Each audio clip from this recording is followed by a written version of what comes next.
Hey everyone, Josh Zen from Future Human Art, and today we're going to look at the JPG.space discourse around conceptual NFTs. So if you look at JPG.space and go into the canons, you'll see that they have several here: crypto, social aesthetics, conceptual, and dynamic. That's what exists so far. There'll be more, but we want to look at the conceptual art in the conceptual canon to find something that's interesting. But first, I want to look at what is conceptual art and how did the community decide what goes into this canon. So JPEG has a blog at Mirror, jpeg.mirror.xyz. And here, there's an article specifically about this conversation. So let's just read through this and see what we can take away from it. Since the start of the new year, the JPEG community has been collaborating on populating the Conceptual Canon, a token-curated registry, TCR, of NFT projects where conceptuality takes precedence over traditional aesthetic, technical, or material concerns. Okay, that all makes sense. But you may be wondering why a token-curated registry. What does that mean exactly? Let's keep going. So to shape this decentralized directory, contributors ranging from artists to scholars have taken to the forums in the JPEG Discord to propose and hash out which projects should meet the criteria. In an effort to preserve these incredible conversations, the JPEG team is now editing some of the best discussion highlights into blog posts. The selected quotes below happened in our Canons Proposal Discussions forum channel through the first 2 weeks of January 2023. Except for light and sparse editing for the sake of clarity, the quotes have been taken as is from Discord. Okay, here are the discussion highlights of the conceptual canon.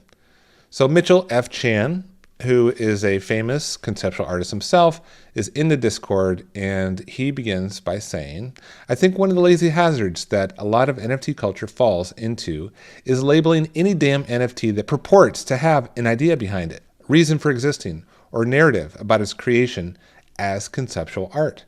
So I would try to exclude anything that is like, yeah, but the idea is that it's only photos of twins. You got to hear the story about it to know why that's deep. And that's definitely not conceptual art. So this is interesting. So Mitchell F. Chan is saying that just by having a background story about an artwork is not enough to consider it conceptual. Okay, so now we know what it's not. Let's read the next quote. Centering around blockchain as a medium. Chain Left says, my opinion on this canon, the type of conceptual art that goes into this canon should be those that use blockchain as a medium. The type of conceptual art that's only possible through the use of blockchain. Okay, that's interesting. Since all of the work on JPG.space is on the blockchain, I think what Chain Left is saying is, don't include artwork that cannot be included on JPG.space. All right, fair. The self-awareness of conceptual art. Sam Spike writes, another thing about definitions, I'd argue that conceptual art proper is generally highly aware of its status as that socially defined group of objects, an idea being a type of object, which is art with a capital A. It explores and often exploits that, let's say, protected or special status to make its point.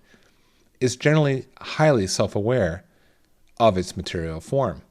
A conceptual painting is never a painting of the sort that simply portrays something with paint, never just an image.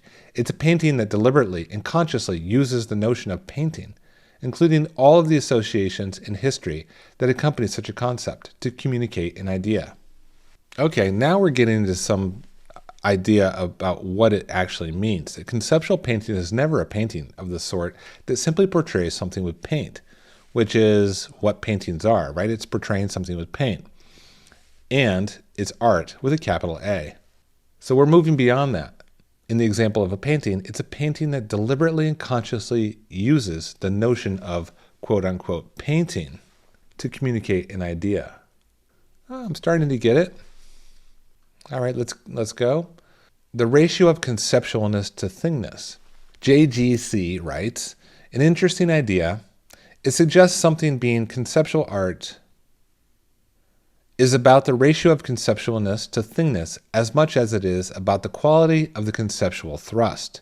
Because there is a lot of meat on the conceptual bone for terraforms, but it stands alone as a good work without the meat, so it is conceptually engaging, but maybe it isn't conceptual artwork. The writing here is less clear because it introduces a couple of things like, for example, terraforms. If you don't know already, that is a digital artwork that has many layers. It's almost like a video game, but more mysterious, where there are many unknowns to the whole picture of what has been created with terraforms. I can't even do it justice just speaking to it right now. Definitely check out the article by Matto about terraforms on JPEG. It's an exhibit that he created, so definitely read up on that if you want to learn more about terraforms. The takeaway here is that JGC points to the idea that conceptualness is something you can get without thingness. Get like as in we can understand conceptualness. So I wonder, does this mean conceptualness and minimalist are connected? This is actually, for me, one of the areas that hits me most deeply about conceptual art, is that it's less about a visual experience, sensory experience, which happens through thingness, and more about something that is visually simple, which creates an inner experience that something that is thingy couldn't do by itself. Okay, that's a good one. Let's go on down to the next one, the spirit of conceptualism. Pixelpaw writes, at the risk of complicating an already long and rich thread, I want to insert a crucial element of historical conceptualism in art that I think isn't fully engaged with here yet, its spirit. Conceptualism, in its earliest stages, was driven by a desire to challenge the boundaries, institutions, and structures of art, and was often quite playful and silly in its approach. Over time, I think the playfulness of conceptualism's roots has been largely stripped away by academic analysis in over-serious MFA programs. Well, I can tell you, I've been in an MFA program, and the academicness of it is intimidating when you're exploring something that comes before language. It's like there's a clash between something as an artist you're exploring and this idea that's being projected, and you have to like fight it back, and it turns into a serious battle. So thank you, Pixelpaw, for reminding us that conceptual art can be playful and silly, that just art in general can be playful and silly, and there can be a lot of fun in that. So I got what Pixelpaw is saying here is that the roots of conceptual art, those who first made it more widespread and understood, did so in a playful way. That's inspiring. Okay, being against the visuality to concept ratio. So this relates back to what JGC was talking about.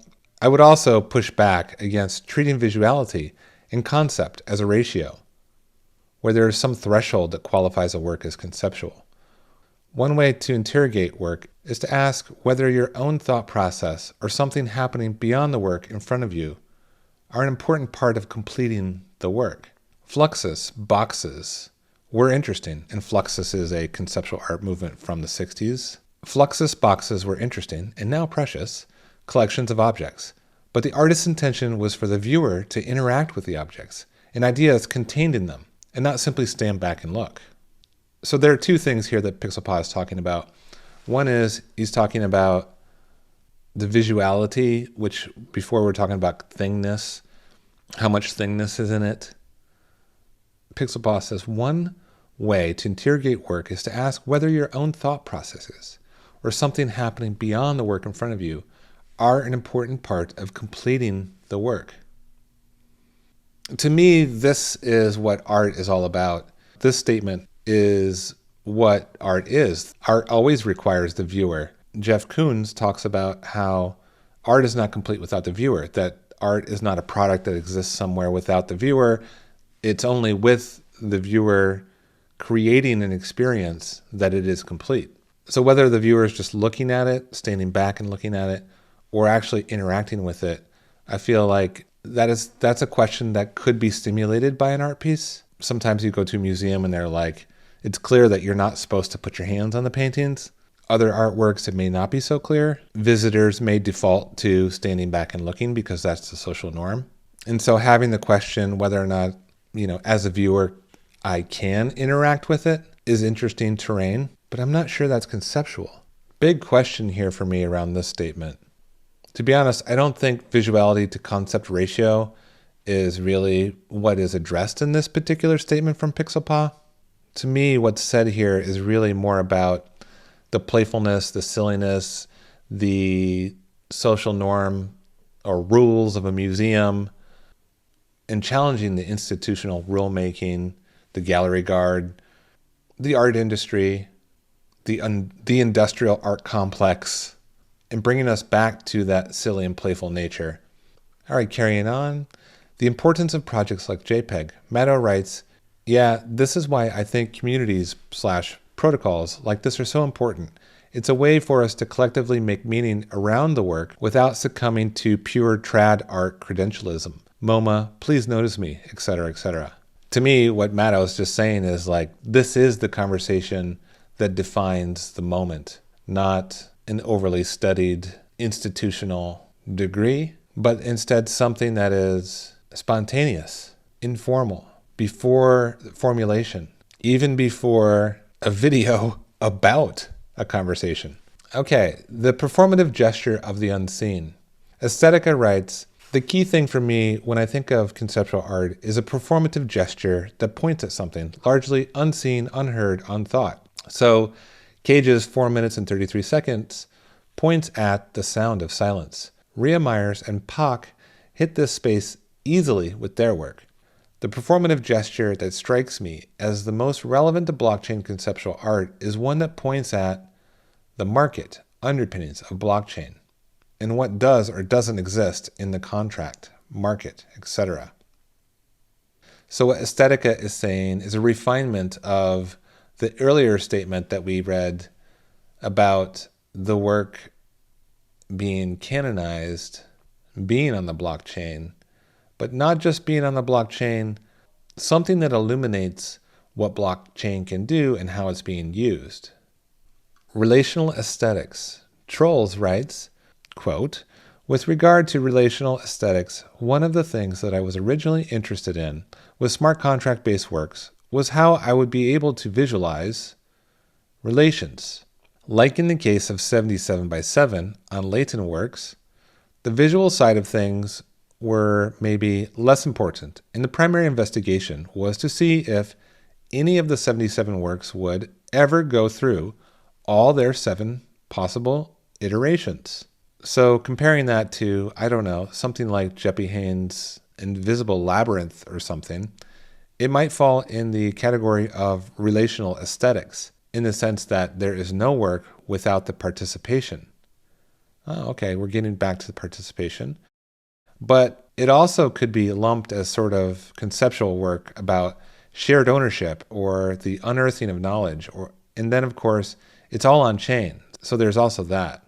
To understand this, we probably really need to understand 77x7 on latent works. Let's go check that out. And 77x7, this is the one that was mentioned. All right, and this is a beautiful color gradient, some green to gray on a diagonal gradient. This is 1 of 7, it says down here, and there's an ID there. It says Latent Works Genesis Event 77x7 spanned block 133.021.02 through 1333.8142 on the Ethereum blockchain. Over the course of 7 days, 77 fully in-chain generated artworks evolved through 7 iterations as they were minted from their contract. Each work's iterations and final state was determined on the first mint. Each work's iterations and final state was determined on the first mint, but would only exist as latent in-chain promise until minted. Okay, so basically on the very first mint of the whole project, all of the properties were determined, but they were hidden until further mints happened or further iterations happened. The project gained adequate interest, and so all the work editions are now minted and preserved for anyone to enjoy. So this, we're looking at, okay, it's advanced to iteration number 2. The gradient has changed. It's no longer diagonally. It's more like mostly green in the center with a little bit of gray in the top corners. And I guess that happened when I clicked on it. Click on it again. Yeah. Now it's gone to iteration number 3. It's a little bit darker up at the top, a little bit more lighter over on the top, on the left edge. Okay, if I click on iteration 4 here, let's see what happens. All right, again, more light gray over on the left-hand top corner. Iteration number 5. Ooh, wow, it went very dark. You can really see the circular gradient in there. It's a super dark green, almost black in the middle. Iteration number 6, more of the same, but there's beginning to be a little bit of a hue of like a deep purple right there. And iteration number 7, ooh, major transformation, kind of an orangish looking ball with a green background here. So that's pretty cool. Now, why is this work conceptual? It's almost like it was a challenge to the viewers or to the participants to engage enough to make the artworks go through their 7 stages, which comes back to the previous comment about fluxus and interactivity, the conversation about questioning whether or not a work can be interacted with. So just coming back to what Troll says here, he's comparing that project that we just looked at, comparing it to the Invisible Labyrinth or something. It might fall in the category of relational aesthetics. And I think the key word there is relational. Again, it's about the relationship between the person who's interacting or participating with the work. Yes. So my question is, can conceptual and relational aesthetics kind of be put together? Are relational aesthetics part of conceptual art? Part of the conceptual canon? JPG.space, the next canon that JPG.space works on after conceptual is the social relational aesthetic canon. So it's very related. What do you think? All right, let's go down to the next one by Matto. Matto is the one who created the exhibit about terraforms. Well, let's take a quick look at that. If you go to Math Castles Greater Than Sandcastles, I think this is the one we want to look at. Okay, and this is the exhibit where Matto talks about land art, on-chain, hyperstructures, dreaming, authorized dreamer, terraformed plots. The real hypercastle is the friends we made along the way. So this is just an amazing exhibit. And if you just look at the writing, it's quite moving. And then Matto has created something called Hypercastle Explorers, which is a way to visualize all of these artworks in 3D. So definitely check out that. So let's just go back to what Matto is saying and about Terraform in particular. With regard to the earlier convo about relating to history, and without succumbing to exercising hunger for trad art approval, I do think there's a value in relating to art history and creating some surface area on our own terms that's legible to people coming from outside our scene and with an art history background. They can then say, okay, this stuff is seen as relating conceptual art, and then agree, disagree, whatever. As much as I have iconoclastic feeling towards traditional art institutionalism, I do think there's a value in documenting that this scene is also interested in being legible to art history, especially on our own terms, protocols, institutions. And regarding terraforms, I asked 113, must be one of the Anon creators of terraforms, and he said, I think there are conceptual art aspects to terraforms, but probably other pieces are more explicitly in that tradition also. Maybe other pieces that 113 has created? Let's have a sip of coffee. A challenge to Pack's conceptualism. My take on Pack has always been that I'm highly suspicious of the work, largely because of its aesthetics, but also, rightly or wrongly, because of the way it's financialized. Prelude to this, I still haven't seen any evidence that Pack is actually trying to point to any specific idea or ideology through his work. Their own dismissal of the designation between art and design kind of reinforces this. At best, the only mechanism that Pack's work ever seems to point to is the mechanism of its own sale. And this is where the financialization mechanism of any work deserves to be scrutinized in order to evaluate the intentions of the creator. Like, Are you going to make this ash system because you think it's a statement on or an analogy for something else you were thinking about? Or are you just dropping semi-random experimental financialization models because you can make a lot of money doing that? I genuinely don't know, but Pak has never said anything that leads me to believe that his art is in service to anything besides Pak. I view his conceptual puzzles in the same way I'd look at shows post Lost.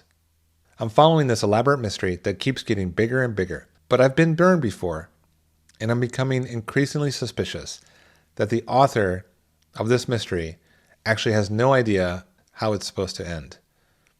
And this brings me back to the aesthetics. If I were a middling talent pseudo-intellectual who wanted people to think I was smart and deep, you know what I would do? I'd probably throw on a black turtleneck, render a bunch of monochromatic platonic solids, and pretend to dig poetry. This is the exact playbook when you have no clue what you're doing. Source: I did exactly the above while I was an undergrad in architectural school. I know what the fuck I'm talking about here. Okay. Mitchell F. Chan, such a character. Challenging Pak. We'd have to look at Pak more deeply to really comment on his comment. Let's come back to that.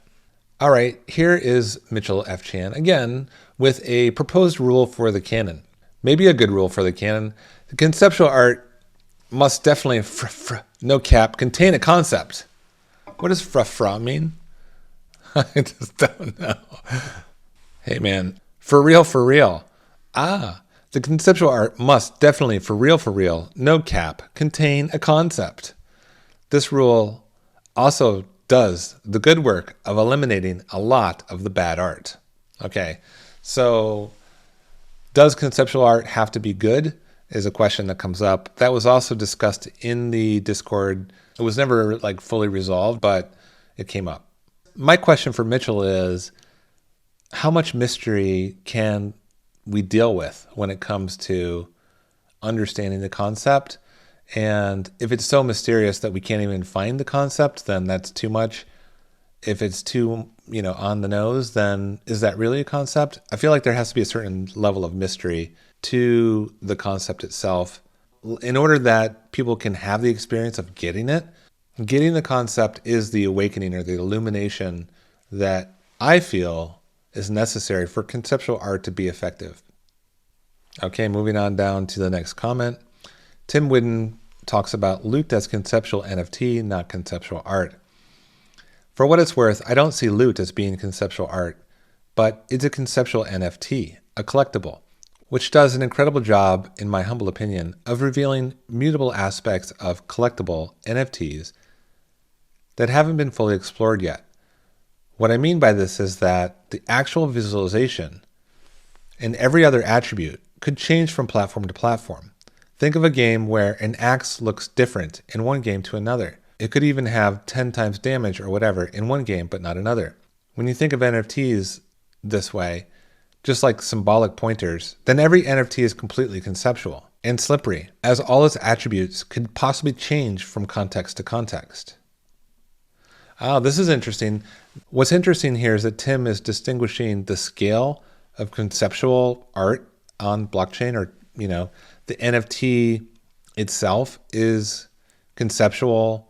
It's a conceptual thing because it's not fully complete until it's participated with, in the sense where the properties are mapped to something that the user or the participant brings to the table with their NFT. So you collect an NFT, it has certain properties. Those properties mean something to the viewer. And that story is what makes the NFT artwork. Yeah, that sounds good. In case you're not familiar with loot, check out loot here. Loot NFTs are a collection of properties within each NFT. Chainmail, silk hood, gold ring, chain gloves, pendant, platinum ring, etc., etc. And so that totally makes sense what Tim is talking about here. It's not complete, like without context for those properties, then the properties themselves don't mean a lot. What does a platinum ring do in whatever environment in which you have it? What do heavy boots of brilliance, what does that mean? It requires context. So the viewer brings the context. And that's what Tim is saying is conceptual about the NFT. And to some degree, every NFT has properties. So I understand what he means. But in this comment, Tim hasn't really defined at which scale conceptual art exists. Hopefully we come back to that. Oh, here's more about loot. The conceptual provocativeness of loot. Sam Spike writes, the conceptually interesting thing about loot for me is that it describes a type of game that's already been built hundreds of times before. It's the tokenization of an archetype, a cliche, and asks interesting questions in the aspect, even if unintentionally, in a way that's actually not too dissimilar from Maria's token equals text. In my opinion, notwithstanding the comparable text aesthetic. Okay, so token equals text is definitely a conceptual artwork by Rhea Myers, and Sam is comparing loot to that. And he says, it's somewhat paradoxical and provocative as a CC0 work in that its content is already in the public domain. Oh, wow, okay. So in these comments so far, we've talked about a number of different artworks. We've talked about Pack, Rhea Myers, and Loot, 77 by 7, Terraforms, Invisible Labyrinth was mentioned but not discussed, John Cage, Fluxus, The Movement. There's also mention of the twins photos, which is an artwork.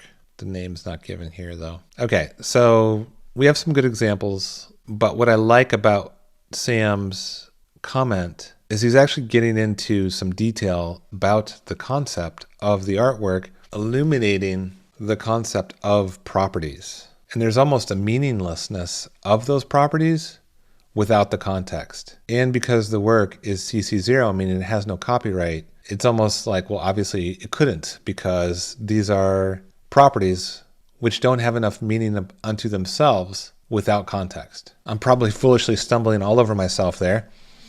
The question of sincerity. Kevbot writes, the artist must be sincere in their declaration of the work's status as art. If so, how can we tell? What if they're trolling? In the NFT world, art and meme culture are so inextricably bound, and as a consequence, troll jobs have been pervasive. Troll jobs. You know, troll jobs? I think we see a lot of people creating and calling things art because to do so has become trivial. To Duchamp's credit, I think he was at least sincere in his declaration of ready-mades as art. The troll will try to make it difficult to ascertain their sincerity, but I think it's generally possible. My criteria, then, would be that the artist declares the work to be art and that they're sincere in their declaration. Maybe you implicitly held this criterion of sincerity in your definition, but I'm curious to hear what you think. So just to repeat, Kevbot's criteria for conceptual art is that the artist declares the work to be art and they're sincere in their declaration. I totally get why Kevbot wants this, but I think it's a slippery slope because trolling is a thing and an artwork could be created to bring to light or illuminate some aspect of trolling, which could definitely fall in the category of conceptual art. I think this falls back to the question of good art and bad art. And if there were a conceptual piece about trolling, it would have to be done well so that it's clear to Kevbot's point that, that it is sincere. Moving on down, Pixelpaw writes, regarding a creator placing work in an art context, the complicating part of that, in our case, is that the Ethereum blockchain is the context of all this work, which is decentralized by nature, despite the efforts of JPG.space to create context. This means that we are working backwards from the traditional art world, and in some cases because the work is created and displayed outside of any specific context. And it's only through discourse and curation and the artist's own statements that we can arrive at the idea that it operates in an art context at all. Yeah, this is really interesting because you think about traditional art, it's always in context of collected by institution, on a wall, in a room, and you go to that place in order to see it. Maybe you see a catalog or even on a website, a picture of the thing, but you go there and you experience it in the environment that it's determined to be shown in or experienced in. Where with the Web3 art, it's kind of like what Ria Myers talks about in her book, Proof of Work Blockchain. She talks about how when art was first shown in a web browser, all of a sudden there was no context for it, and it was immediate, spontaneous, like it's all of a sudden it's there. This was an evolution for art, that the medium in which art has been shown has evolved to this point where we no longer begin with context, we begin with the art and then have to work backwards and find context. Pixelpaw writes, in my opinion, this is one of the wonderful parts of the NFT Web3 space, that something can coexist with a heterogeneous set of other creations in a non-hierarchical way in any number of contexts. And those contexts can be shuffled around after the fact. Okay, yeah, so he's basically saying that these artworks, so they all exist out there, and then how they're perceived, how they're viewed, how they're interacted with can all happen, can be arranged afterwards. And he says, to my mind, there's a lot of power in the kind of context overlap that can be articulated through canons. It's not just a sorting system where a project gets designated as one thing. Okay, so basically what Pixelpaw is saying here is that artwork can fall into multiple categories of work. And what it brings to mind for me is that it may need to be thought of or displayed as or interacted with in a slightly different context in order to fall into those different canons. It certainly brings to mind the immediacy in which art can be viewed in a multitude of ways, and that the JPEG canons help us understand art where there may be too many contexts to really focus in on something. The phenomenon of art on the internet, on the blockchain, presents us this problem, which what Pixelpaw is saying is it's not a problem, it's wonderful. Thank you for following along. This has been fun reading through the JPEG conceptual art Discord highlights. We'll see you in the next video.